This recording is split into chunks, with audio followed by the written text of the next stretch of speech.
Добрый день, дорогие друзья! Приветствую вас на новой лекции канала «Жизнь после жизни есть, я знаю», который посвящен доказательствам жизни после смерти и устройству потустороннего мира, в который каждый из нас попадает по завершении своего земного пути, где и воссоединяется с ранее усопшими родными и любимыми и продолжает бесконечное путешествие по нашей прекрасной и удивительной Вселенной. Сегодня мы поговорим об удивительных духовных существах, обитающих в потустороннем мире, которых люди привыкли называть ангелами-хранителями. Разберемся в том, существуют ли они на самом деле, и узнаем, кто они такие и как они вообще с нами связаны. Информация о том, что человек в его земной жизни никогда не остается без поддержки духовных наставников, друзей и усопших родных и любимых, или как их еще не совсем корректно и по-религиозному называют ангелов-хранителей, так много, что это само по себе становится доказательством их существования. Снова и снова я не устану повторять великую мудрость одного из самых выдающихся философов нового времени, Артура Шопенгауэра. Совпадение множества независимых свидетельств есть доказательство их истинности. И это действительно так. Доказательства вовсе не обязаны быть физическими, документальными, зримыми, видео или фотографическими. Совпадающие свидетельства множества разных людей из разных уголков планеты на протяжении большого отрезка времени – это тоже вполне себе железное доказательство, признающееся наукой. Да что там говорить, совпадающие устные свидетельства признают доказательствами даже криминалисты, следователи и судьи. И вот с ангелами-хранителями как раз выходит так, что на протяжении тысячелетий свидетельства о них поступают отовсюду. И в целом совпадают между собой, а значит, доказывают их существование. Люди, побывавшие за гранью физического мира во время клинической смерти и испытавшие околосмертные переживания, или сокращенно ОСП, рассказывают о своих встречах с мудрыми и любящими существами света, показывающими им многомерный обзор прошедшей жизни, указывая на ее важные моменты, достижения, ошибки и просчеты. Отчеты спиритической коммуникации на протяжении столетий содержат информацию от многих тысяч разных духов, которые также утверждают, что у каждого живущего и развоплощенного есть такие наставники и помощники. Они закрепляются за каждой душой, за которую несут ответственность на протяжении вечности. Им вторят и специалисты по гипнозу, отправляющие пациентов в жизнь между жизнями, где можно воочию наблюдать этих наставников. Научившиеся выходить из тела и совершать внетелесные путешествия в астрал и высшие миры, в свою очередь, тоже подтверждают эту информацию. Сведения инструментальной транскоммуникации, или ИТК, за несколько десятилетий ее существования, также обнаруживают потрясающие совпадения по этому вопросу с другими источниками информации об ангелах-хранителях и потустороннем мире в целом. Йоги, специалисты по медитации и трансу говорят о том же. Библия и другие религиозные книги в привычной аллегорической форме рисуют ангелов с крыльями, занимающихся делами обитателей Земли и стоящих на защите их интересов. Но если отбросить эти аллегории и метафоры, получается, что все эти картины о том же самом. Многие древние мыслители и философы также обнаруживают потрясающее согласие в этом вопросе. Например, Сократ, живший более 2500 лет назад, рассказывал о том, что у него есть духовный наставник, называемый Даймоном, который почти все время находится рядом с ним, дает советы и рекомендации, как действовать в той или иной ситуации. Когда Сократа приговорили к смерти, он сообщил, что впервые за очень долгое время Даймон замолчал. Несмотря на язвительные окрики и плевки древнегреческих хейтеров о том, что «ха-ха-ха, его духовный помощник его предал и бросил», сам великий философ счел, что исчезновение Даймона знаменует успешное завершение миссии Сократа на Земле, и что наоборот, он все сделал правильно и может спокойно и невозмутимо уходить из земного мира.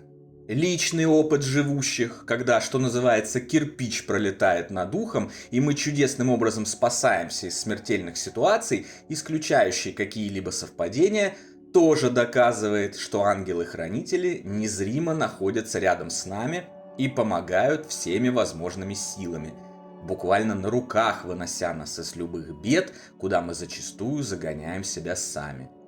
О таком моем собственном личном опыте многократного чудесного спасения из множества различных смертельных ситуаций, наглядно подтверждающим это, я рассказывал вам ранее в отдельном видео на нашем канале. Интересующиеся в углублении знания могут ознакомиться с ним.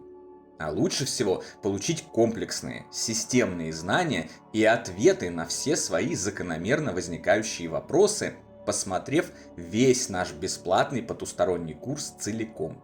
Ссылку на этот плейлист вы найдете в описании видео. Просто включайте его и продвигайтесь вперед. Вы сами увидите, что любые вопросы находят свои ответы, а все ранее непонятное и казавшееся противоречивым стройно собирается в очень логичную и цельную картину. Но вернемся к теме сегодняшней лекции. Вообще, любой может убедиться в том, что духовные помощники существуют. Это очень просто. Все живущие слышат внутренний голос, который почти безостановочно ведет с ними диалог. И многие замечали, что порою этот внутренний голос как будто представляет собой отдельную личность, а вовсе не нас самих. Так и есть. Именно через этот инструмент так называемого внутреннего голоса ангелы-хранители и общаются с воплощенными в биологические тела людьми, предлагая свою помощь посредством телепатической передачи мысли. Как мы уже говорили ранее, этот метод в духовном мире является основным способом общения. Губы, рот и язык для коммуникации там почти не используют, особенно в высших духовных сферах, которым, без сомнений, и принадлежат могущественные наставники. Все передается напрямую, от сознания к сознанию, от духа к духу, целыми пакетами многомерной информации, мыслями, образами, движущимися объемными картинами, целыми своеобразными фильмами, музыкой, звуками, вкусами, ощущениями. Об этом мы еще обязательно поговорим в дальнейшем и научимся многомерному мышлению. Осложнение в пользовании инструментом внутреннего голоса для общения с духовным миром состоит в том, что, судя по всему, использовать его могут не только добрые силы света, но и пустые, малоразвитые, невежественные и даже убежденно злобные духи. Особенно, если воплощенный человек обладает слабой психикой, восприимчивой к влиянию со стороны. Но не торопитесь пугаться, друзья. Отличить силу любви и добра от злой воли достаточно просто. Ангел-хранитель никогда не будет подталкивать на какие-либо действия, особенно на те, что можно счесть недобрыми. Манипулировать для этого нашими ценностями и заставлять делать вообще что-либо. Наши наставники уважают полную свободу воли, дарованную нам Господом, и никогда не переходят черту. Они удерживают нас от ошибок и неверных поступков, но никогда не требуют совершать их, тем более стращая различными наказаниями. И если вы слышите, как некое чуждое сознание просит вас совершить какое-либо действие и при этом сообщает о том, что за его неисполнение будет суровое наказание, знайте, на связи в данный момент злобное и лживое существо, которое надо прогнать поганой метлой из вашего сознания. Чтобы сделать это, попросите Господа Бога о помощи и заступничестве. Представьте себе, как вас обволакивает сияющая защитная оболочка света, и мысленно прикажите непрошенному гостю убираться.